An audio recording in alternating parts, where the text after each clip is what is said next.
This is Railroad Rudy. For those of you that can't get a Valentine this year, just tell them you were a former Chattanooga heavyweight wrestling champion. Worked for me.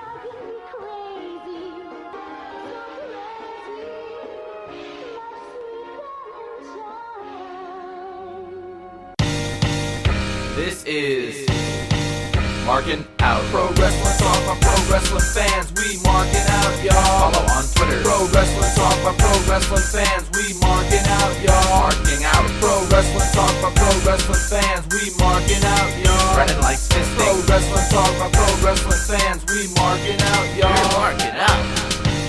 Pro Wrestling Talk by Pro Wrestling fans. Welcome, ladies and gentlemen, to a brand new episode of Markin Out Pro Wrestling Talk by Pro Wrestling fans. This is episode 732. It's very odd hearing my voice open the show, but Dave is in Houston dealing with some astronauts.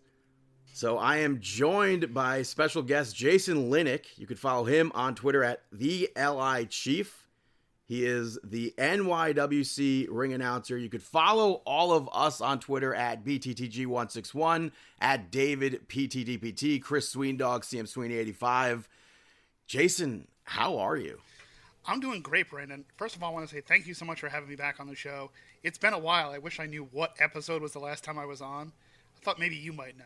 I don't know. At this point, it could be decades. I don't know. I don't know about decades with an S, but maybe not plural decades, but maybe just a decade. Maybe a decade. Yeah, exactly. You have Psycho Circus 22 coming up February 22nd in Farmingville, New York. Why don't you tell us about that? So yeah, Psycho Circus, their big WrestleMania-esque show coming to the Farmingville Fire Department. As Brandon was saying, it's on Portion Road in Farmingville, New York. Tickets are available at nywcprowrestling.com. Tickets go fast for this show, and they're going to pack this place. I'm really excited mostly because it's my first Psycho Circus in quite some time. The card looks amazing. The main event looks amazing. And I really don't think, if you're a pro wrestling fan here on Long Island, this is the show to be at Saturday night, next week. So how was your week? My week has been good. It started off kind of rough. The Chiefs got blown out in the Super Bowl, so that was kind of a rough start to my week. Yeah. I wore black to work on Monday in the morning. Yeah, I went to a friend's house to watch the Super Bowl, and I guess in hindsight, it was most likely a waste. I don't even watch football, but everybody I was with was pulling for the Chiefs. They're Giants fans normally, but... Of course, because, Philadelphia, not only do we just hate the city of Philadelphia, but the Eagles took the Giants' best player. Not really took him. He went there, and he won a Super Bowl, so... I think Giants fans were just unhappy overall, but mostly a lot of people don't like my team either because they've been winning a lot and people say the refs helped them. It's the whole thing. But now they lost, so maybe a lot of that will stop and go away. When I was watching that football game, it seemed like it was pretty fake. It seemed like, I don't know, it just didn't seem like it was real. I know. I had some friends asking me who booked a jobber match for the Super Bowl. I was like, oh, that's funny, thank you.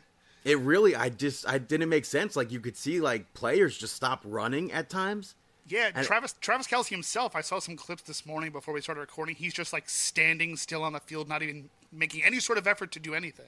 But it was like, I felt like I was watching somebody play Madden, but they kept hitting X to switch players. That's really crazy. Other than the disappointing end to my season, everything else is fine. Did you have good food there at least? So it was just my wife and I. The kids had been sick over the weekend, so we got Jersey Mike's. It's the first time my wife has had Jersey Mike's. I love Jersey Mike's. She enjoyed it, and we had some pigs in a blanket. It was just a very quiet night at home. I pretty much packed it in at halftime. The game was over. Yeah, they were getting ready to shut it off. Like, I was like, you can't shut it off. It's the Super Bowl. I know. That's what my dad said to me. He's like, you can't turn it off. It's your favorite team. And I was like, watch me turn it off. Watch me. We ended up leaving before it was over, though.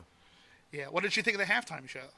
The halftime show, not really for me, but I don't know. Kendrick Lamar, I first of all, I didn't realize how short Kendrick Lamar was, but I would have been more excited if he did Bad Blood with Taylor Swift. Yeah, a lot of people head scratching why she's never done a Super Bowl halftime show, especially, being in the position she is now with Travis and that whole thing, but... And Miley Cyrus is always rumored to be the halftime show. I saw that rumor come out again saying she's first front runner for 2026. All right. I think you're in agreement with me when I say we need a Weird Al halftime Yeah, show. 100%. Weird Al should 100% be a halftime show. I don't know how receptive everybody would be. I don't know if... I think it would go over better if it was him and the person he was parodying, like singing the songs together. Maybe. Oh, that would be awesome. Maybe that would go over well. I think that might be the only way you can convince anybody that a Weird Al halftime show is a good idea. Yeah. I mean, well, even without that, I would say Weird Al's a great idea, so... I agree. But I was hoping for more from the halftime, the Super Bowl show. I really don't know any Kendrick Lamar songs, so... Not Like Us is the only one I know, and then he played it, and I was like, all right, there we go. Yeah. I mean, everybody else that was there, it seemed like they were excited to see him. I know the internet was split, but we know with pro wrestling, the internet isn't isn't real life. No, it is not. And did you do anything else this week? Nothing really so far. I might go see the new Captain America. It comes out this week. Oh, yeah, that's true. Might try and see that opening night. I'm not sure yet. I've just been messing around with my PlayStation 5 a bit. Oh, yeah. How's that going? Congrats on getting a new system for the year 2025. Yeah, I had to jump through hoops to get my Fortnite stuff to work on this system. I had a ghost account on my PlayStation. Oh, isn't it just your Epic account? You just don't sign into your Epic account? It wasn't letting me do that. They said that I already had an account or something on my PlayStation, which I don't see how that's a thing, but I was finally able... I had to, like, make a new email account, make a new username for it. Oh. And then they were able to transfer that, and I was able to unlink and then link to my actual Epic Games account, so everything's working fine with that. It's really crazy playing WWE 2K24 on the PlayStation 5 without a disc and having all my data. That was like super easy to do. All I had to do was stick a USB drive into the PlayStation 4. I had to get the DLC and everything, transfer it to the data, transfer the data to the stick, and then it worked perfectly. That's like the most surprising thing. Isn't it pretty wild? Technology, man. The only thing that really sucks is the controller. It hurts my hands, and I looked up other people with arthritis. They have the same complaint, but I'll have to power through. Is it that much of a difference? I haven't held a PS5 controller, so I couldn't say. Yeah, it's more like bulky, and the bottoms are cut off for some reason. I don't know why they did that. Oh, I wonder if they make like a PS4 adjacent controller for the PS5. Because like you said, you're not the only one having that problem. Yeah, I don't know. I saw the only other like accessible controller they have is like a joystick that's meant for other people with disabilities, and I can't see myself using a joystick like that. Remember when WWE All Stars came out and they came out with like that big bulky thing with all the buttons to make it look like an arcade controller? Remember that? I don't. Yeah, when WWE All Stars came out, Xbox or PlayStation, whoever it was, came out with this big box and it almost looked like an arcade game. It had the joystick on it with the buttons. That's what I thought of when you said joystick. I mean, I feel like that's a simplistic game where you're able to do that, but 2K25, there's so many buttons. Oh, yeah, I know. And it's interesting that the PlayStation 5 controller has, like, resistance and stuff when you're in the trigger buttons. Oh, really? That's not something I'm used to. I guess it depends on what the game is, but, like, there's all these, like, features. Obviously, the vibration, I think, is a lot more than the PlayStation 4 controller. Okay. I was trying, my system came with, I think it's called Astro World. And that, like, sets you up with the controller to teach you how to use it and see what you're capable of. Oh. So it's really cool to see, like, as you move, it's like a Wii, what is it, a Wiimote? Oh, yeah, the Wiimote, yeah. Because you can move the controller and it moves your person. Oh, wow. So that's all technology that I'm not used to. But I'm glad that your week was fine. It's just with that unfortunate start of the week. Yeah, exactly. Get me to baseball season now at this point. But you are here to help me out to talk about some Monday Night Raw. Oh, yeah. Which we kicked off with Jey Uso. You don't do Monday no, Night? I don't. No, I can't. I can't. My voice doesn't let me do that anymore.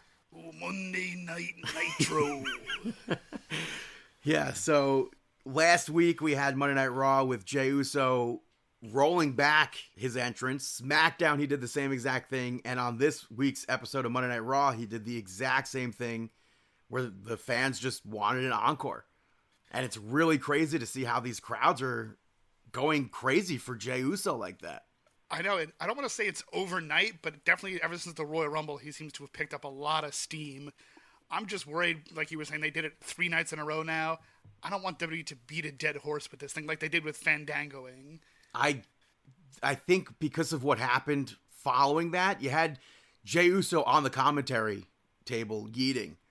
And then all of a sudden he gets swiped from the side, falls down, and then it cuts and we see it's Gunther who attacked him. And I feel like that's like the perfect setup for an attack like that and the perfect way to stop having him do encore performances of his entrance like that. Oh, yeah. I loved it. One thing I did not love was Michael Cole trying to make like references. I don't know. Can we say masturbatory? But it seemed like he was trying everything. I really thought he was about to start plugging Blue Chew. That's what you said to me when I was talking to you about this. I was like, he's trying so hard to fit Yeet into these like inappropriate jokes, and they're trying to like be edgy with it, and it's like I feel like that might be Pat McAfee's influence on it. But Gunther completely destroyed Jey Uso and told Jey not to pick him for WrestleMania. And then when Jey came to, he said, Gunther, WrestleMania. And then Gunther went back into the ring and Jey attacked him. But we have our first official, I guess, quote unquote, main event between Jey Uso and Gunther set up for that World Heavyweight Championship. We certainly do. I love the match graphic. They ended up showing it later in the show, the official match graphic. Love the Vegas theming to all of it. Oh, yeah, those the cards and everything, the neon glow. Yeah, and they had like poker chips kind of raining down, I think. Yeah. I'm really excited. I mean, even seeing the sign when they zoom by in the drone cams and everything, I'm really excited to see the stage. Yeah, definitely. I'm wondering. I was thinking maybe they could do like some sort of like slot machine type of thing. Or, yeah, especially if you think back, I think one of the best WrestleMania stages that we've had is WrestleMania 33 with like the Universal tie-in kind of. Yes. So I think we could end up seeing something like that, but Las Vegas. Okay. I mean, Hollywood was a fantastic stage also, so. Yes, and then Say What You Will, WrestleMania 20, all-time classic to me as well. Yeah, that's I mean, I was there, so I'll always have a spot in my heart for that. Same with WrestleMania 29. WrestleMania 28 was too simplistic, but... Yeah. But yeah, so after that we had the Damage Control pick up the victory over the Judgment Day. Before this match took place, Rhea Ripley spoke about Charlotte Flair, putting her off as a choice for WrestleMania. And Damage Control interrupted. Io said that Rhea Ripley cost her shot at the Elimination Chamber, which in turn cost her shot at WrestleMania, and she's coming for that championship. I liked this match itself, the constant tags between the Judgment Day, and I think they did a very good job at holding the ring. But Io eventually took over, and when she went for that over the moonsault, Liv Morgan got her legs up, and Io reverses that. So many things happened in this match. Raquel had moved Liv Morgan out of the way of those knees, and then they hit a shatter machine together. I popped so hard when they hit that shatter machine. Yeah, I thought that was fantastic, but I thought that was about to be it. Io kicked out of that, and Liv Morgan ended up getting busted open. Yeah. Raquel Rodriguez used her as a weapon. Liv Morgan went on to hit Oblivion, and I thought that was going to be the end of the match. And Io Sky broke that up. This was all... The fans were going nuts. Io hit that moonsault to pick up the victory. It was just like... I want more matches like that on Monday Night Raw every week. Oh, 100%. That was definitely one of the best women's tag matches. Maybe one of the best women's matches on Raw lately. I loved it. Start to finish, it was great. And then backstage, Rhea Ripley told Io that I think she said she doesn't want to give her, she doesn't need to give Io a title shot, but she wants to give her a title shot. Yes. That's happening on the Raw after Elimination Chamber. So I guess, Dave and I thought Io would find a way into that Chamber match, but now we see that she's getting a title shot right then and there. Yeah. After that, Bayley picked up the victory over Lyra Valkyria to qualify for the Elimination Chamber match. This was a hard match to call because I don't think Lyra Valkyria should be losing. Yeah, especially. And I wanted Bayley in the chamber. Agreed. And then I know you're going to get to NXT a little bit later, but yeah, like you said, Lyra Valkyria, they just put the new Women's Intercontinental title on her. The match, it was a little bumpy, honestly. I don't think it was like super bumpy, like to the point where I still enjoyed this match. I thought this was very, very much, and also there was the potential outcome of Roxanne Perez being ringside for this. True. I just thought a couple spots looked a little weird and off-timed, and I don't know. But I still thought, like, when they ran into one another and they both ducked, I was like, oh, that's weird. And then they did it again. I was like, oh, maybe they're just using that as like a reversal tactic. Maybe. But I liked when Lyra reversed that elbow drop. Michael Cole really helped sell that and pointed out that she's been studying Bayley. Yeah, liked that. And ultimately, Bayley won after she reversed a pin from Lyra Valkyria. And I don't think that hurt Lyra to lose because of how difficult it was for Bayley to win. Definitely, yeah. And kind of like that quick roll-up pin out of nowhere obviously shows the veteran skills of Bayley, I guess if you want to call it that. But yeah, I don't think it hurts Lyra nearly as much as maybe some other people think. And then afterwards, Lyra was speaking with Alpha Academy, and American Made interrupted. That just continues what little progression we get from Ivy Niles' push for the Intercontinental Championship. Yeah, pretty much. Now that Lyra Valkyria is not going to be in the Elimination Chamber, we really need that set in stone sort of pathway where she's getting those matches on TV weekly, or getting to be on TV weekly with the Intercontinental Championship like Chelsea Green has with the U.S. Championship. Yep. Because right now we haven't seen the same sort of equivalence between the two. No, I definitely agree. I think Chelsea's getting a lot more out of the U.S. title than Lyra is out of the Intercontinental title, at least right now. Right. But then again, after that, Chelsea won hers a little bit before Lyra did, so she's had it a little bit longer. So maybe... Right, yeah. But again, they haven't done enough, I think, with that Intercontinental Championship yet. To expose her, yeah. Yeah. So after that, we had AJ Styles wearing a Ring of Honor shirt, apparently. Was that a Ring of Honor? I was cruising WWE shop. I didn't see it. I'm not sure. Somebody pointed that out, and AJ Styles was like, first of all, I own that. I just want to get that out of the way. He owns the logo and everything. So I think it might have been an actual Ring of Honor shirt. I don't know. But he spoke about how he was going to get his career back on track and then unfortunately got injured. And he thought it was over for him. One of those injuries, I think people say it could take up to a year. Yeah. And he ends up being interrupted by Dominic Mysterio and Carlito after he was like, I'm back.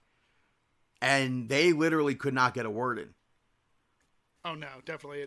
Dominic still got that go away, just booing every time he even tries to talk into the microphone. I liked when AJ pointed out, he's like, is Damian Priest here?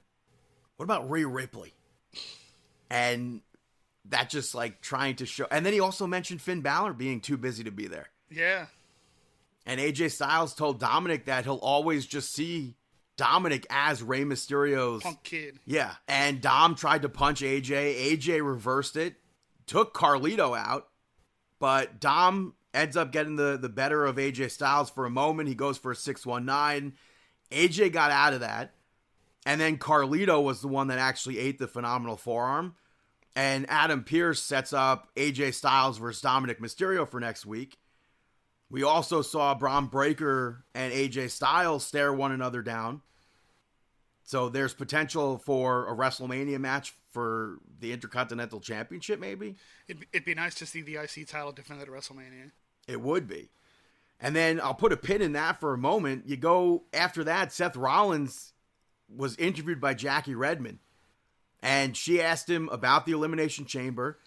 He's got Finn Balor as a qualifier next week. And he basically just said that he's going to win that match. He's going to go on to the Chamber. He's going to win the Chamber. He's going to go on to WrestleMania. Finn Balor interrupted Seth Rollins. So he was there to interrupt Seth Rollins, but he wasn't there in that previous segment, just like AJ Styles questioned him on. Yep. And then the following segment, Finn Balor and Dominic kind of got into a heated debate later on. They did, yeah, in the clubhouse, and he was asking Finn, well, where were you?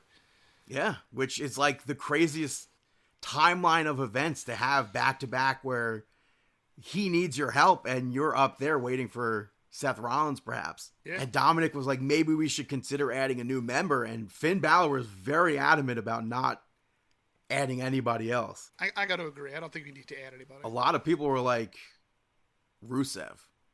Oh. I don't know if he necessarily fits. Yeah.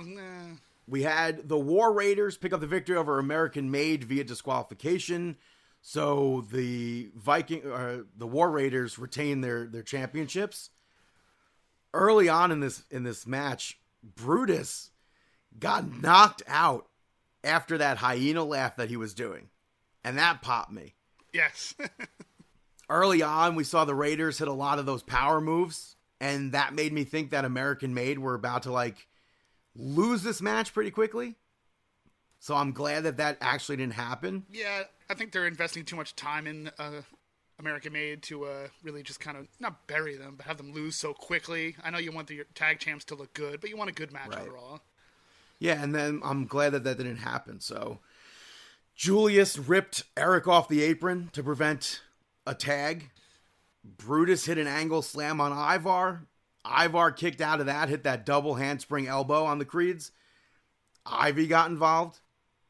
And Julius hit that huge superplex.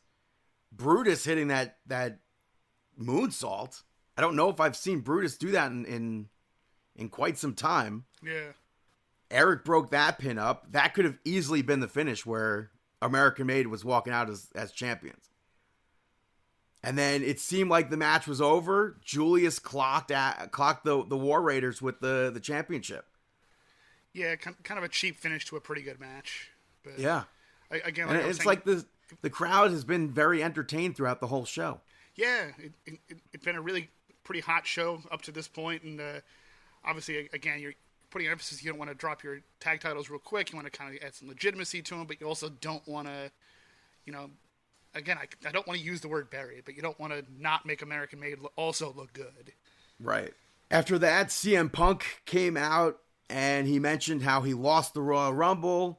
He spoke about the Elimination Chamber, and he mentioned the biggest thing that I think that he mentioned was that John Cena didn't qualify like everyone else did. Yeah.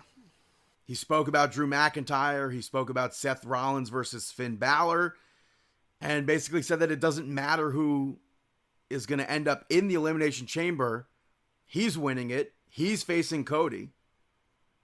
And then Logan Paul interrupted to a sea of boos.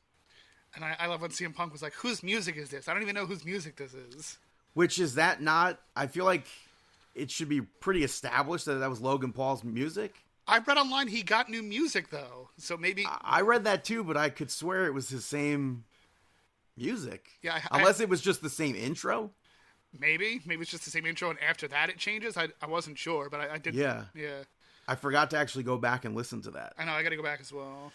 But he spoke about throwing CM Punk out of the Royal Rumble and said that he's also going to be winning the Elimination Chamber. I liked when CM Punk threw a jab at Logan Paul, basically saying it's like Dominic Mysterio being there. Yes. And then you go into the main event, which I thought was weird when CM Punk was bringing up who was in the chamber. He didn't mention Logan Paul and Rey Mysterio. Because the match hadn't happened yet. But neither did Seth Rollins and Finn Balor. Oh, that's also true. So we had the main event. This is the outcome I thought we would see. Logan Paul picked up the victory over Rey Mysterio to qualify for the Elimination Chamber. And for a couple of weeks, it's like hit or miss for the main event for me. I thought this was a very good main event. Likewise. That clip of Kenny Omega's going viral again, of him saying, oh, I don't think Logan Paul could go into a G1. Part of me thinks he can. I really feel like he could do that. I did see a clip, somebody imposed clips of this match with a Hangman Adam Page match, and Logan Paul basically just doing Hangman's moveset. Yeah. But Michael Cole shouting out Shane Mercer in that was unexpected. Oh, yeah. For that move. But this, I feel like, might have been one of Rey Mysterio's best matches in years. Definitely. I agree. The one thing I would have changed was how much they went out to the outside of the ring. Yeah. I just wish there was less of that. Every time they went out, I feel like it made sense, though. It did. I really That's like all I ask for. and I really like Logan's finisher as well. Yeah. I mean, the pulverizer, I don't know if he was going to be calling that, but That's the name I saw. I love it. Pat McAfee, as soon as he hit that, called it that, and I was like, oh my God, what is that move? Is it too late to get that into 2K25? Even everything that he does is like smooth. Whether or not he practices it a million times, it doesn't matter to me. Macho Man, they say, used to practice the matches or go over like move for move. I feel like if you're good, you're good. Yeah. That springboard moonsault from Logan Paul was crazy, where Rey Mysterio was like 3/4 away from him, all the way across the ring, and he landed it perfectly. It really is insane. I think a lot of people say, and I have to agree, that I think out of everybody who's come from outside of the wrestling world, that he has picked it up quicker than anybody, and it just looks seamless. Yeah, him and Bad Bunny were like, oh yeah, incredible. That powerbomb spot, by the way, from Rey Mysterio, I was like, when was the last time we've seen Rey Mysterio do that? Yeah. And then I liked when Rey went for that 619. Logan Paul shut him down with that big boot, which Rey Mysterio was then able to connect with the 619, but he went for that splash. Logan Paul got his knees up, hit that punch, forearm. Is it a forearm? Where's that metal plate? I think it's in his fist. I think they always talk about it being a punch. So it was a punch, and then that pulverizer, man. Yeah. It literally looked like a move you would create in a video game. It's crazy. And then to end Monday Night Raw, people were like, why did they cut off? Why did they cut off? New Day attacked Rey Mysterio. Yes, as credits were rolling and the screen goes dark. Yep. I think that's to draw people into next week. Definitely. And no complaints me. Raw ending at 10:30. Nice time. Yeah, I'm 100% fine with Monday Night Raw ending as early as possible, especially when SmackDown goes to 11. Yeah. So that's Monday Night Raw. You're going to say goodbye for now. You'll be back a little bit later. Yeah, I will. I'll be back. I'm going to move on to NXT. And that kicked off with Cora Jade picking up the victory over Bayley. I thought this was a fun match. Cora Jade, right off the bat, tried to take Bayley out with that kendo stick, but Bayley ducked it. The match goes on. Cora Jade begins to take over, and I feel like almost as soon as Bayley started to get that comeback, Roxanne Perez came out to Bayley's old theme song, dressed as Bayley, and caused the slightest distraction. Bayley went out to fight with Roxanne. It turned into a 2-on-1. Cora Jade ends up hitting a double arm DDT outside the ring, gets Bayley back in the ring and hits a double arm DDT in the ring to get that victory. I thought maybe for a second Bayley would get out of that second double arm DDT, but they cut to a clip backstage. You see Ava speaking with Julia, and then Ava came out to announce that at Vengeance Day, Cora Jade will be added to that match to make it a fatal 4-way. Bayley ends up pushing Roxanne into Cora Jade, and then she hit the Bayley to belly onto Roxanne Perez. After that, Obafemi came out, and he spoke about his match at Vengeance Day, and how it'll be a handicap match because of egos between A-Town Down Under. And that brings them out, where Grayson Waller gets put over by Austin Theory. And Austin Theory is like, you have Braun Breaker, you have Carmelo Hayes, you have Tony D'Angelo. They all get credit. And Grayson Waller was there at that start of this rebirth of NXT, and he 100% deserves credit as well.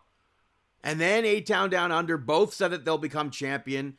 They argued with one another, and Obafemi just stood there and listened to them. And they made it seem like they were about to fight. Austin Theory ducked it. Grayson Waller clocked Obafemi.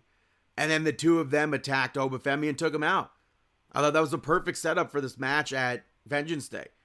After that, you had Briggs and Inamura pick up the victory over No Quarter Catch Crew and Hank and Tank. At times, this was very, very chaotic. And also, even though we saw Inamura in a tag team battle royal a few months ago, I think this is really the first time we get to see him and see what he's capable of. I like the big boot spots that they did between Tavion, Hank, and Josh Briggs. This went a lot longer than I was expecting it to. And I'm glad it did, because the fans were into it. I was into it. Hank at one point got Josh Briggs into the ring, hit a modified Bubba Bomb, And Josh Briggs kicks out of that. Inamura tagged in, maybe perhaps a blind tag.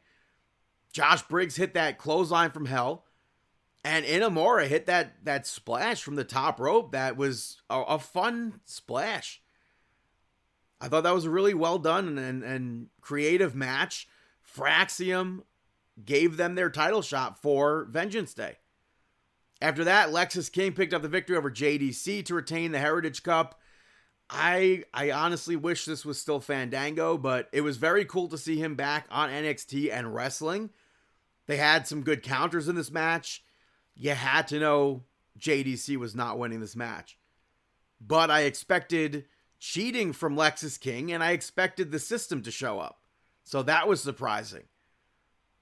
And this was the first Heritage Cup match, technically, I guess maybe second, that it wasn't done under Heritage Cup rules. There are no more Heritage Cup rules. After that, Zarya picked up the victory over Nikita Lyons. This stemmed from a backstage segment earlier. I thought this was decent for what it was. I don't think it needed to be more than what they did. I also don't know if we've seen Nikita Lyons do that split camel clutch before. Part of me thinks we have, but I'm not 100% sure. I just know it was very unique and fits Nikita Lyons. Zarya in the end hit that spear in the F5 to pick up the victory. In the main event, you had Tony D'Angelo pick up the victory over Ridge Holland in a cage match to retain the North American Championship. I think as far as cage matches go, I feel like this is what you would expect from one. I thought it was a pretty even match between them.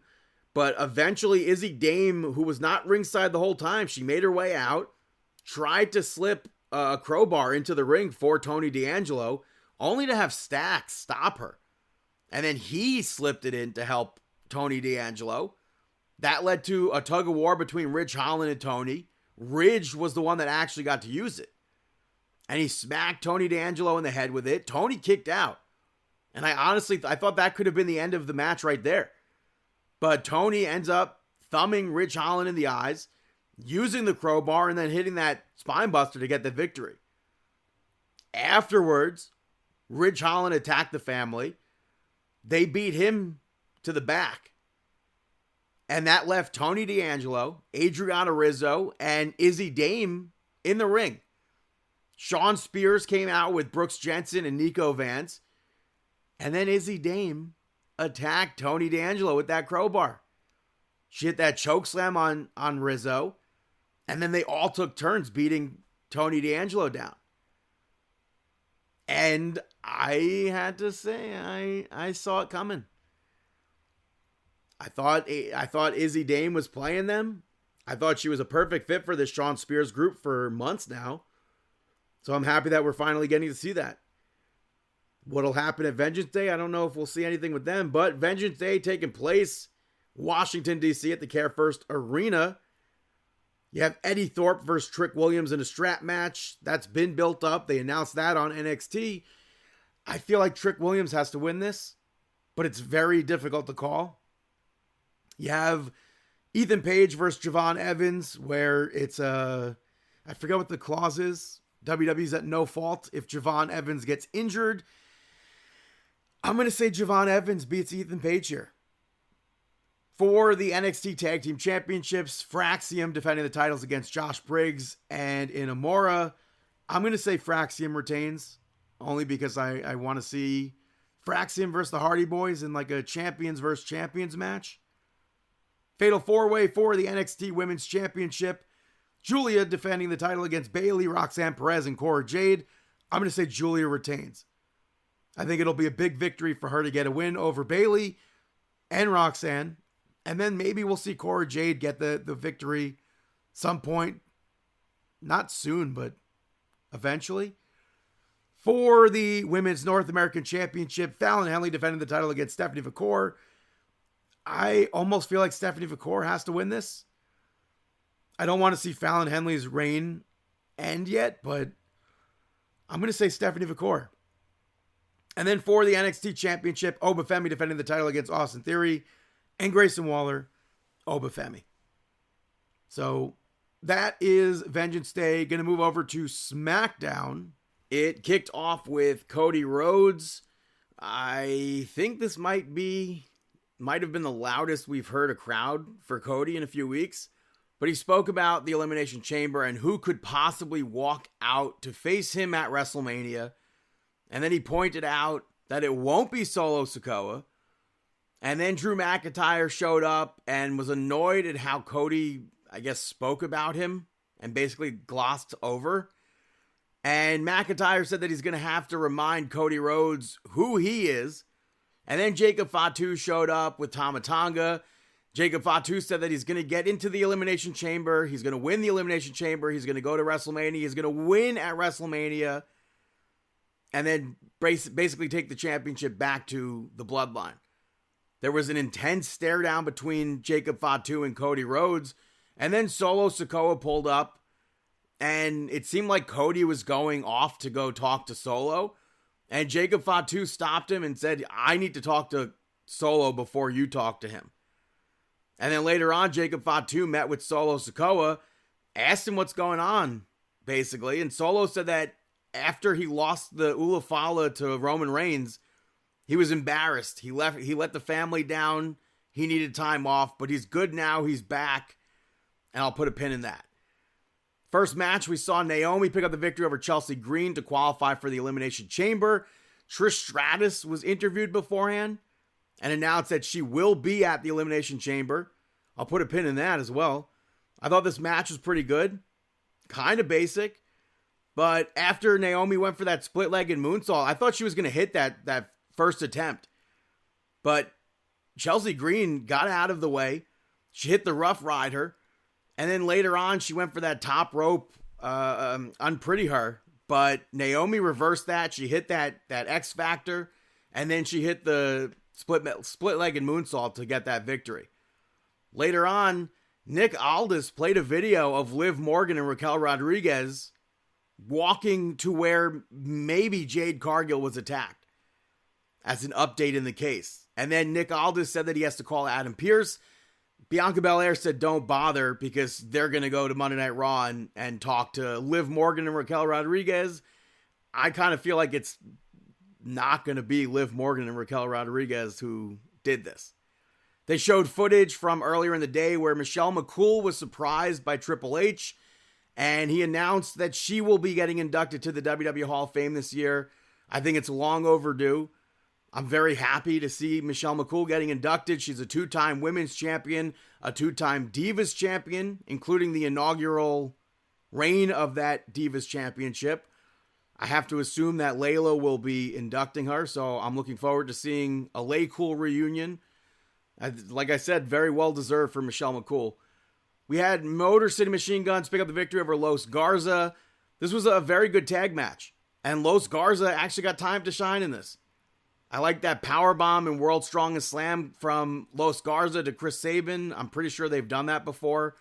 Motor City Machine Guns eventually hit Skull and Bones to pick up that win.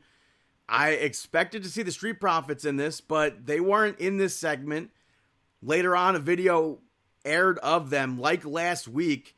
Dawkins is still injured, but they basically put Pretty Deadly on notice. Los Garza, Motor City Machine Guns, and DIY, the champions. And then after that, DIY put Pretty Deadly on notice.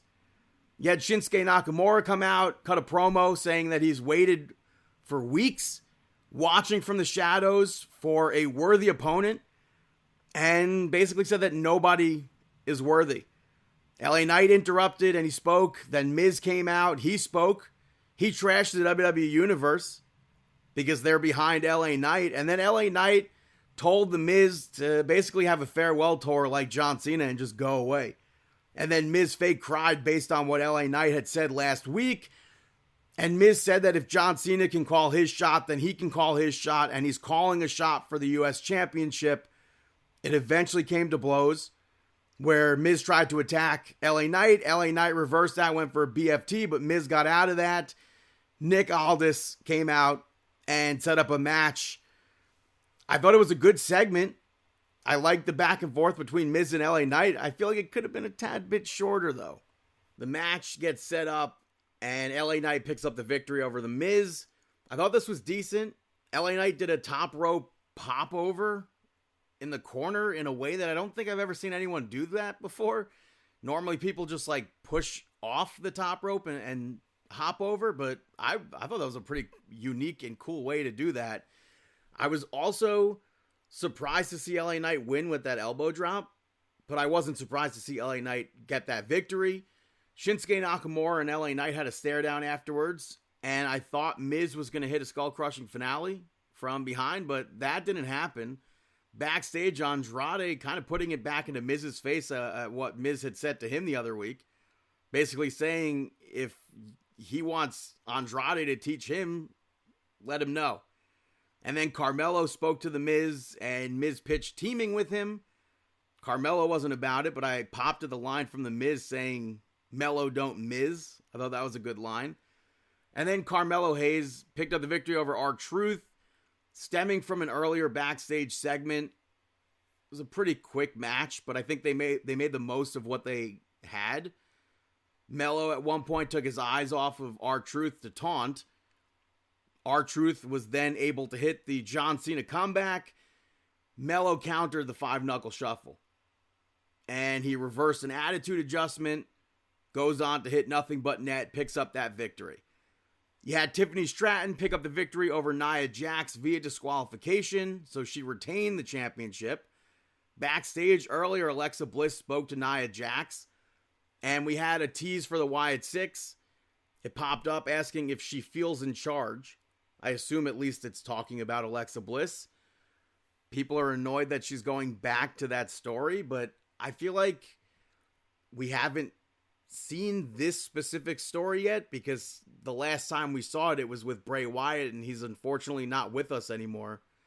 So it's not, to me, it's not the exact same thing. As far as this match between Nia Jax and Tiffany Stratton, Nia Jax controlled a lot of this. She hit a pop-up headbutt. She hit a pop-up Samoan drop. She missed a hip attack at one point when she was on the apron, and then eventually did hit that hip attack.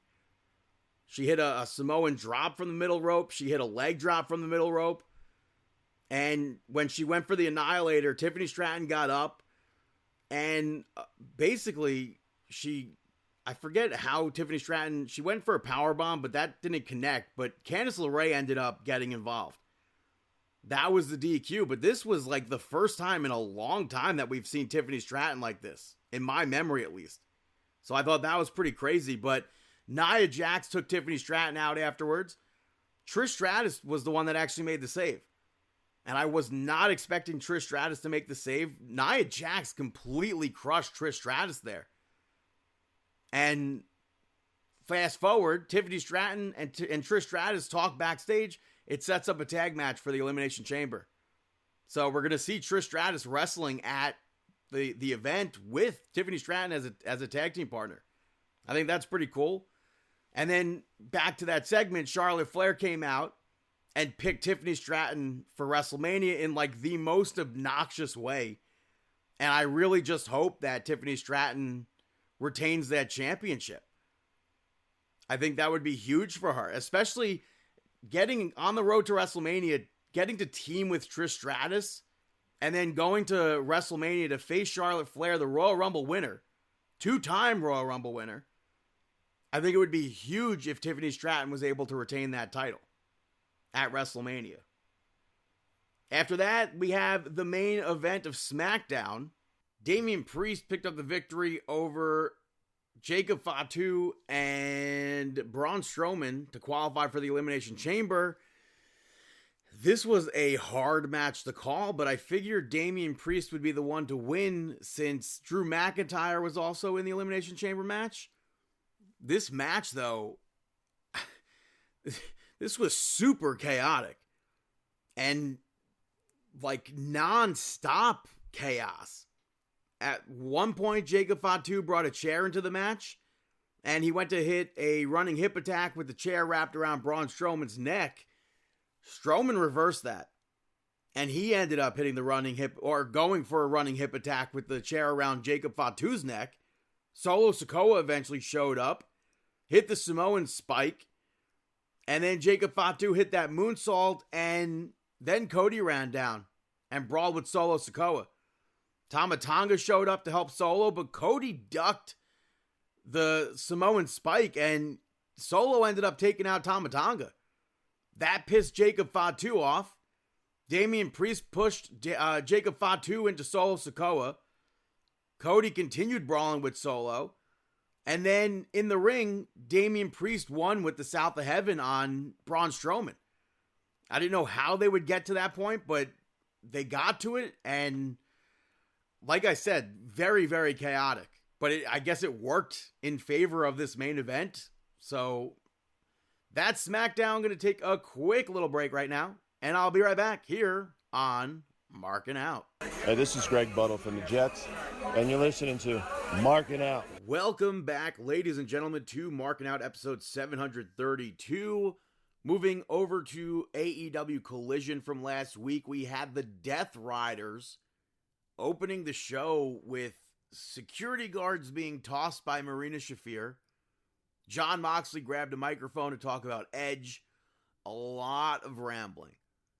And he said, bring Jay White so he can fight him in Australia. The match is already set up. I feel like this was a complete waste of time. First match saw Undisputed Era pick up the victory. Undisputed Kingdom pick up the victory over Team 3.2. No, 2.3. No, 2.0. I want to say 3.0, but it's Team 2.0. And Daniel Garcia and Shane Taylor Promotions. This was a pretty entertaining match. I popped at Matt Menard doing commentary during it. They had a lot of, blind tag spots, a lot of tag spots in general between the teams. It was a bit chaotic at times, but I think it worked in favor in this instance. But Adam Cole, I feel like, should have definitely gotten the victory. So I'm glad that they got the win there. Afterwards, the Death Riders attacked Undisputed Era. In an absolutely perfect world, they would be the Trios champions. So I'll put a pin in that right now. You had Bandito pick up the victory over Brian Keith. This was another good match. Nice to see Bandito back in the ring. The only thing, I know the internet went nuts for it. The only thing I didn't like was that 10 paces, the Wild West gimmick. I really hated that because it's supposed to be like some blood feud or whatever, and then they stop to do a comedy spot. I don't get that. And then on Dynamite, Bandito did this with Chris Jericho. But Brian Keith jumped Bandito. The Outrunners made the save. Big Bill showed up, and he had Bandito up for a chokeslam. Powerhouse Hobbs theme hit, and Big Bill, instead of chokeslamming Bandito, put him down and waited for Hobbs to get there. And then Hobbs put Big Bill down. That's kind of goofy to me. You had LFI pick up the victory over Aries Alexander, Brick Savage, and Jay Alexander. It was really great to see LFI back as a team. But this match was meaningless.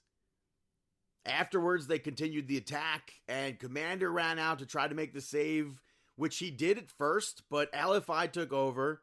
And then Hologram made his return and helped take LFI out. But kudos to Roosh and Black Taurus for continuing their beatdown on Commander while Hologram was running to the ring. Dralistico wasn't, but you could argue that he was focused on Hologram while the other two were able to do what they were already doing. Unlike Big Bill, who should have just chokeslammed Bandito. You had Harley Cameron's concert. Mercedes Moné eventually interrupted this and eventually came to blows and eventually accepted the challenge that Harley Cameron laid out for AEW Grand Slam. The fans were so behind Harley Cameron here. And on Dynamite, there was a music video that aired that turned into a actual serious promo from Harley Cameron. I thought that was one of the best things I've ever seen AEW do. And it's like one of the most ridiculous things with the little hand puppet. Truly one of the best things that AEW has ever done. I don't think that Harley Cameron is going to beat Mercedes Moné for that championship. It would be such a breath of fresh air if they had that. But I'll talk about that next week. You had Dustin Rhodes pick up the victory over Izzy James. That's very confusing to say when you're just coming off of the NXT stuff. This was another meaningless match. Dustin cut a promo on MJF afterwards. It was another fired up promo. It was good. But that match isn't like, oh, Dustin Rhodes beat Izzy James. He's going to beat MJF. Nothing like that sells me on that. And I'll get to that in a moment. Thunder Rosa picked up the victory over Penelope Ford. Thunder Rosa came out with a Houston mascot. I don't know where the Houston mascot is from. I mean, I know it's from Houston. I don't know what team I should say. The match, it was pretty even. But I think the outcome for this was obvious. Megan Baines showed up afterwards, and Penelope Ford attacked Thunder Rosa. I mean, to me, it makes it seem like they don't really have anything big for Megan Bain. So they have this, and I'll put a pin in that. You had Mariah May pick up the victory over Shay Carmichael. This was another nothing match. It was literally 3 moves. Shay looked similar to Toni Storm, and Mariah May dressed her up and smeared lipstick all over her face, similar to Toni Storm after the match. And then Luther showed up, and she went to continue the attack, but it turned out to be Toni Storm, and Mariah May escaped. I thought the aftermath of this was well done, and I feel like maybe instead of it being a match, it should have just been that segment where, I mean, somehow you found somebody that looked like Toni Storm in the crowd, and you invite her into the ring, and then you beat her down, you smear the lipstick, and then it could have rolled out of the ring, rolled in, it's Toni Storm. I feel like that's what it should have been, though. Main event saw Kyle Fletcher pick up the victory over Mark Briscoe. I know a lot of people went nuts for this match, but I couldn't get into it. I couldn't get into it. I really hated that Froggy Bow spot where Mark jumped from the top rope through a table. Kyle, you could literally see him. It didn't look natural. He just jumps up and puts himself through. The brainbuster, I think, was obviously the best part from Fletcher. That was a really nice brainbuster on the top rope.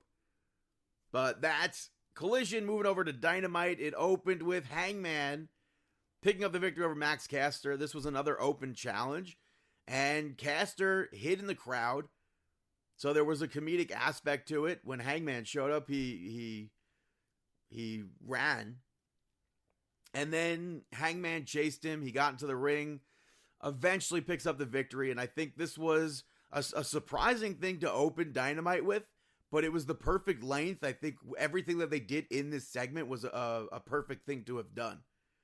You had the Death Riders pick up the victory over Undisputed Kingdom to retain. Like I said before, in a perfect world, they would have won, but I understand them not winning.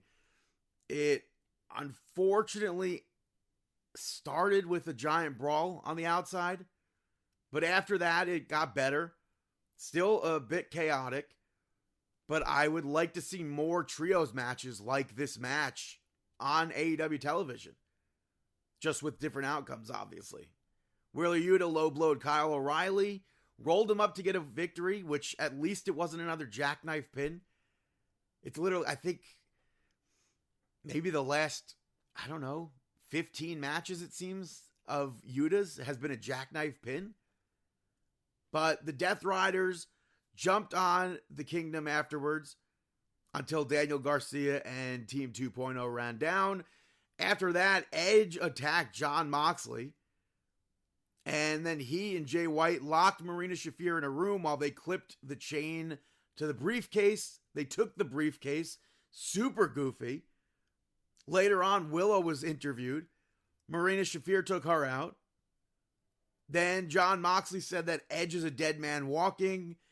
Edge and Jay White spoke. And he told Jon Moxley to meet them in the ring later. So I'll put a pin in that. After that, you had Hook, Shibata, and Samoa Joe pick up the victory over Aaron Solo, John Cruz, and Rosario Grillo. This is just absurd. Absolutely absurd that Samoa Joe and Hook are in matches like this. It does nothing for them at all. The referee had zero control. The only thing that was good was Samoa Joe cutting a promo after this. and eventually challenge the Patriarchy to a match next week.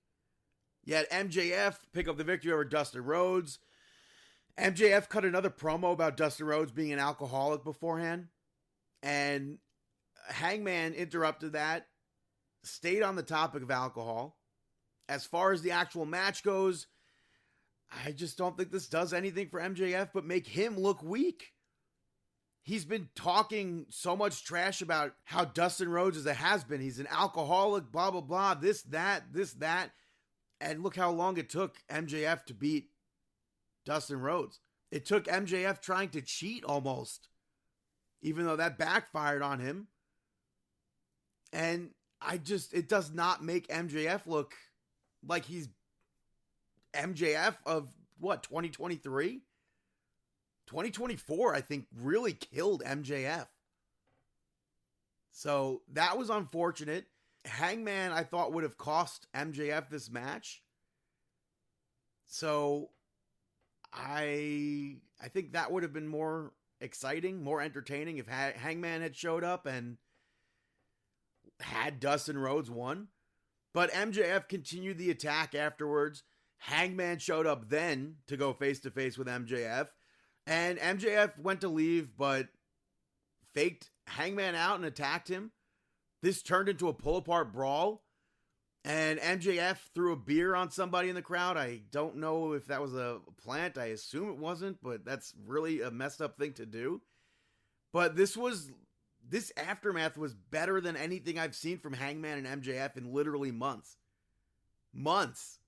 This was literally one of the best things. After that, Megan Bayne picked up the victory over Maya World. Megan Bayne, I think, is the only person in AEW right now who should be facing enhancement talents. And this was a perfect match to showcase Megan Bayne. She had a stare down with Chris Statlander after she won. While Chris Statlander was on her way for a match, she beat Penelope Ford. I think this match was decent. I didn't get the licking from Penelope Ford. I don't recall if that's a thing she's been doing, or I don't remember ever seeing that. But Megan Bayne came back out after the match, and Penelope Ford pushed Chris Statlander outside the ring, and Chris Statlander ate an F5. I think Penelope Ford at this point should probably be joining the Vendetta with Taya Valkyrie and Deonna Purrazzo to get her into a group and doing something more than just losing. I think the Vendetta should be also winning, not losing. And then you have this further push, maybe a match between Megan Bayne and Chris Statlander. We also have the what if of Megan Bayne and Thunder Rosa. But the main event of this episode of Dynamite saw the Hurt Business pick up the victory over the Guns to retain the tag team titles. You had to figure this was what the outcome was going to be. Which is why I didn't think the Guns should have been in this match. And I also felt like nothing happened in this match with the Guns. It wasn't a fully one-sided match, but it was mostly just the Hurt Business. And the fans were super behind the Hurt Business. But how do you have the Guns return after months of not being there? Just get beat down the way that they got beat down by the Hurt Business. You're going to say the Guns will be built up in no time? That's a very important victory that they should have won. And it shouldn't have been a match against the Hurt Business. After the match, Lance Archer and Brian Cage came out clapping. I literally couldn't care less about them facing the Hurt Business. They should have been the opponents to get ran through like that. Not the Guns. You had Edge and Jay White close Dynamite. He took out Spike from under the ring and said that if Jon Moxley doesn't accept his challenge for AEW Revolution, he's going to I guess, smash the briefcase and take the title. Jon Moxley came out and said he's making a mistake and he's going to break Edge's neck in Australia. And also gave him the title shot at Revolution. And then regardless, Edge smashed the briefcase. Edge said, I want to show you how much I care about the AEW title, and then he smashed the briefcase that the title was in, potentially harming the title. Does that make sense? And then the Death Riders showed up. Jay White helped Edge fight. At first, I guess they were outnumbered, and I don't really know storyline wise what Edge and Jay White would have been thinking going out there, outnumbered against the Death Riders, but somehow they eventually took all of them out. So it worked in their favor. Kind of makes me think they're not winning at Grand Slam. So we'll see what happens on Collision. Hey, Brennan, got any shout-outs? Hey, wow, this is Owen Wilson. You're listening to Brandon's shout-outs. The first shout-out goes to your friendly neighborhood Spider-Man. Did you see anything about this show? No, I was just about to ask you, what are you talking about? I'm not sure. I haven't heard of it. It's a brand new show on Disney Plus, and the only reason why I think I'm watching it, I saw Big E was going to be on it. Oh, yes, that. Okay, now I know what you're talking about. I don't know if I would have checked it out had he not been part of this, but I think it's very entertaining. It's on par with what you'd expect from the Spider-Man comics, I guess. It's an alternate timeline with Norman Osborn being Peter Parker's mentor rather than Tony Stark being his mentor. Huh. And the animation style, I think, is awesome. It's like a 3D, cel-shaded, almost like early issues of the Spider-Man comics. Is it like the Into the Spider-Verse, like that style of animation? I mean, well, that's got millions of styles of animation, so I'm sure one of them is in there. The internet seems to dislike this show, but I've been entertained. Big E plays Bulldozer. So I would say check it out. It's on Disney Plus. My next shout out goes to The Recruit. Season 2 is finally out. It's been 2 years. It stars Noah Centineo, who we saw on Monday Night Raw. It was the debut episode on Netflix, I think. And if you're unfamiliar with the show, he plays a lawyer who works for the CIA. It's on Netflix, like I said. I think I said that. So check that out. My last shout out, I'm kind of surprised to be giving it Tubi. Oh. Rewind to last week, I had absolutely no idea what the hell Tubi was. You and like a million other people who were told they could watch the Super Bowl via Tubi. Yeah, my friend, when we were at my friend's house, his TV kept popping up, watch the Super Bowl on Tubi. He's like, I don't want to watch the Super Bowl on Tubi. But I downloaded it because WWE had announced WWE Evolve will be coming in March on Wednesday nights. On Tubi? Yeah. Wow. So it's like the developmental territory of NXT at this point. So now NXT, which was the developmental, now has its own developmental. Yeah, pretty much. And you're going to be seeing people who aren't necessarily utilized on TV for NXT. I know Wendy Chu is in the ads and everything. I think Brinley Reese might be in there. And then a bunch of unknown people. So I'm looking forward to watching that. This app has so many movies and TV shows, and it's all free. Huh.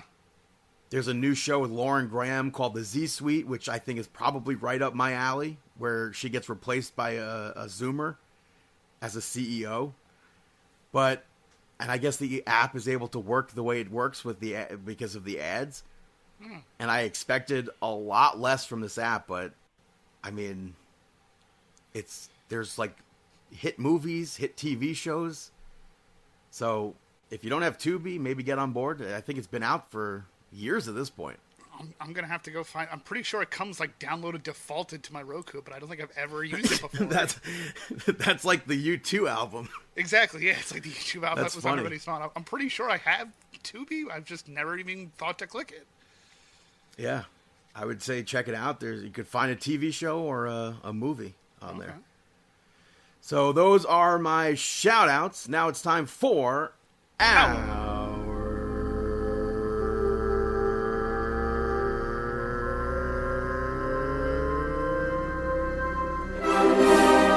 Mark Out Moment of the Week. That is right, our Mark Out Moment of the Week. What do you got? So I'd say my mark out moment of the week is, Sunday before the Super Bowl, I took my kids to Monster Jam And I've got 2 little girls, and it just makes me so excited to see them get so excited about Monster Jam. Because I feel like you don't really think about girls liking stuff like that. But my older daughter, Abby, got to meet the driver of Sparkle Smash, which is a unicorn monster truck. It started out as a toy, and then they ended up making it into a real truck. And she was so excited to meet the driver, and that just made me excited. I really was excited for that. It's like Suicide. It started out as a video game character and made its way into TNA TV. Exactly. And she had the longest line because they do like a pit party before the show where you can meet the drivers and stuff. And she definitely had the longest line. It was the first thing we did. And my daughter was just over the moon. And that just made me really excited as a dad. Is Gravedigger still doing it? Or Gravedigger is still doing it. Yes, he is. And it's the original guy or not really? No, the original driver, Dennis Anderson, retired a few years ago. Now his kids drive, and there's some other people that drive. There's like 5 or 6 different drivers, but he is no longer active. Did you mark out anything else? Besides that, definitely not the Super Bowl. Maybe a Super Bowl ad? I know... Pat McAfee? You didn't mark out over that? Pat McAfee was in the Super Bowl commercial? Not. I don't know what it was for, but... I think overall the commercials are kind of underwhelming. I know I was really looking forward to the Jurassic World trailer, and I'm kind of meh on that. So did that air? I don't remember seeing that. I think they might have showed like a quick 30-second thing, and it was like trailer online now, like one of those type of things. I don't remember even seeing that. Yeah. The one commercial I think is going to get the most TV time that I'm going to need them to not is that Seal commercial. Oh my god, it was so creepy. Yeah, that's that was probably maybe the second creepiest. The first creepiest was that cowboy hat one. Yes. There's no need for stuff like that. Definitely do not go on TikTok and look how they made that commercial, because it makes it even worse. That's awful. For me, I have to say the WWE Vault posted some new videos this week with Jimmy Wang Yang and Ernest the Cat Miller. Oh my god. It would be awesome to see figures of both of them. It would be awesome to see both of them in WWE 2K25. We probably won't see either of them in either of those things. Probably not. And then I think one of the biggest mark out moments for this week, I think, has to be Ricky Starks. Of course. Showing up in NXT. How could I forget that? Oh my god. Yeah. We had, unfortunately, the other week we had releases. We had the OC. They announced they continued. Isla Dawn was gone. Giovanni Vinci. Elektra Lopez, who was literally on TV that night. Awkward. For SmackDown. And then on the flip side, in AEW, Malachi Black is gone. Miro is gone. And Ricky Starks. I feel like Miro's been a long time coming, though. When's the last time he was even around? And he's been pretty vocal about wanting to get out of there. Miro's been off TV for years, it seems. And Ricky Starks, he's been off for almost a whole year. Yeah. I mean, he showed up at GCW, and then AEW got pissed about it, and they pulled him, and now he's just gone. He just won the Defy Championship. Yes, he did. But this debut completely caught me off guard. And he said that the hottest brand needs the hottest free agent. Yeah, I was very excited to hear him, hit his... The Revolution is televised. He did his signature pose in the crowd, and they really seemed to know who he was. He got a really good pop. Yeah, I'm glad that this wasn't spoiled for me. I'm glad to see him back on television. Now we just have to wait to see what his name is, because they were going so far out of the way not to say his name. Yeah, they really were. Even Vic Joseph, I think, was like, "What? We know who that is. What's he doing here?" So I wonder... Something tells me it might not be Ricky Starks. Yeah, before we came on, I saw a story about WWE telling Mysterio not to dress in the Marvel stuff anymore because of cease and desist. So I wonder if the Starks thing is going to be a problem. Well, there was already Zoe Starks, so yeah, brother and sister. Oh, there you go. As long as it's not like a Katie Lee Paul Burchill story. Oh yeah, no, absolutely not. But I'm very happy to see Ricky Starks in WWE. In NXT, people were like, how dare he get downgraded to NXT? And I'm like, he's on TV. Exactly. His last company literally wasn't booking him for a whole year. And he's about to probably be in Madison Square Garden next month. Probably, yeah. He would, W Roadblock. My first time missing a New York City NXT show. Pretty cool. I know a lot of people were kind of iffy about it being in that smaller space, but I think it's fine. Yeah, NXT already ran a show there. I went to the NXT, I think it was like Big Apple Breakdown or something. I don't know if that was necessarily the title of it, but... Was it televised? No, it was just a live event. Okay. The last televised wrestling event that was there was the AAA event. Okay. AAA ran with Impact. Okay, I was gonna guess it was something Impact or TNA related, so I was pretty close. But it wasn't like necessarily related to TNA. It was just with TNA. It was just billed, I think, as AAA. Okay. And it was supposed to be at the actual arena itself, and they unfortunately, I guess, didn't sell enough tickets. So they moved into the theater. Yeah, and I had really good seats when it was in the arena. And when I got to the theater, my seats were like garbage, and I'm like, well, this sucks. I wonder how they came to that conclusion of like, all right, your seats were here, and this is what it translates to here. I wonder how they came to that. And then they finally got me moved down. I was like, maybe like 3 rows from the ring after that. All right. So I was happy with that event. The only thing that I wish that was better was the poster. That was too flimsy. Yeah. But I'm excited to see WWE back in the theater at Madison Square Garden. And, I'm happy for Ricky Starks. Definitely. So those are the mark out moments of the week. Before I close, I feel like you should just plug everything. Yeah. So like we said at the top of the show, you can follow me on Twitter and Instagram at the LI Chief. Definitely check out NYWC coming to the Farmingville Fire Department on Saturday, February 22nd, as they present the 22nd annual Psycho Circus. It's going to be a huge show. I definitely recommend getting tickets, nywcprowrestling.com. If you show up without tickets, you may not get in. It's that big of a show. Yeah. I mean, the card is stacked. Championship match. You got a 2 out of 3 falls match with the tag titles. Of course, the Psycho Circus is your main event. You don't want to miss it. I'm excited to be back. I'm glad to be back with NYWC, and this is the big one. Yeah, so thank you so much for filling in for Dave. Thank you so much for asking. It's great to be back, and I will admit this was the first time I've watched a full episode of Raw in quite some time. Well, I appreciate that. And you could follow all of us on Twitter at Markin Out, BTTG161 on all platforms, Chris Sweendog, CM Sweeney85, David PTDPT on all platforms, Facebook.com/MarkinOut, YouTube and Instagram are Markin Out 11, ProWrestlingTees.com/Markin Out. You can follow us on TikTok at Markin Out, Apple Podcasts, Amazon Podcasts, Spotify Podcasts, iHeartRadio, MarkinOut.com. You can listen on YouTube as well. Rate, review, subscribe. And we wish you the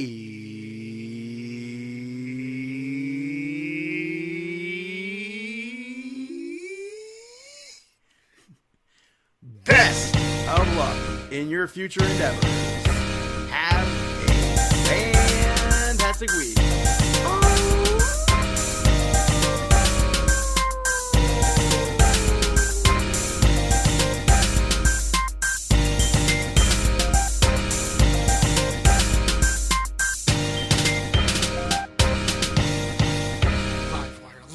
Live wire.